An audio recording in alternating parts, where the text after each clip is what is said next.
Rape কি যে হলো সোনা দেশটা, কি দাম থাকলো আতুর সুরমা পরা বেশটার। হাহাকার চিৎকার এইভাবে কতদিন আর কবে হবে অমানুষদের মানসিক গ্রেপ্তার? আর কত দেখতে হবে দর্শন সাইনবোর্ড, আর কবে জাগ্রত হবে শিক্ষিতদের বিবেকবোধ? নুসরাত সামিয়ারা হেসে হেসে বলবে ধন্যবাদ এই দেশ আমি আজ নিরাপদ। এদের শাস্তি হয়ে যায় থেকে যায় কালো নাম, আর থমে যায় ধর্ষিতাদের দাম। এইভাবে কত আর ভেবে ভেবে ক্লান্ত পেলাম না নিস্তার। টেনে কাপড়ের ভুল আর কত মুক্তি মাঝরাতে বাইরে, আর কত বদনাম বৃদ্ধা কি মেয়ে ছিল না কাপড়ের কমতি।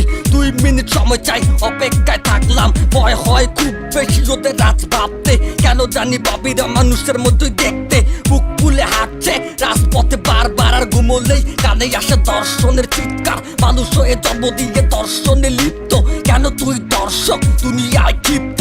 ভেবে দেখ যে মায়ের গর্ভেতে বড় হলি সেই মাই তোর কাছে সমাজে ধর্ষিত।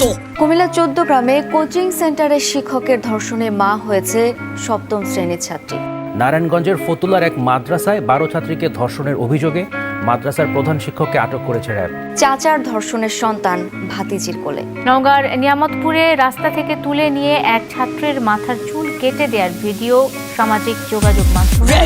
রেপ কি যে হলো সোনা দেশটা, কি দাম থাকলো আতুর সুরমা পরা বেশটার। হাহাকার চিৎকার এইভাবে কতদিন আর কবে হবে অমানুষদের মানসিক গ্রেপ্তার? কি হবে শাস্তিতে বদলে নেবেশটা? স্লোগান হোক নো রেপ বদলাক দেশটা। মেয়েদের নাহকার কাপড়ের অজুহাত রাত দিন নির্ভয়ে বেঁধে যাক ঘন্টা। ফুটফুটে সামিয়ারা প্রাণ ভরে খেলবে, নুসরাতের রাত সব নির্ভয়ে চলবে। বৃদ্ধারা পড়বে না হিংসের সবলে, মরবে না আর কেউ দর্শক সবলে। সংবাদ পত্রেতে বেঁচে যাক কিছুকালীন না থাকুক কারো মুখে দর্শক গালাগালি। টিভিতে থাকবে না দর্শন, হাহাকার শিরোনামে দর্শন আর না।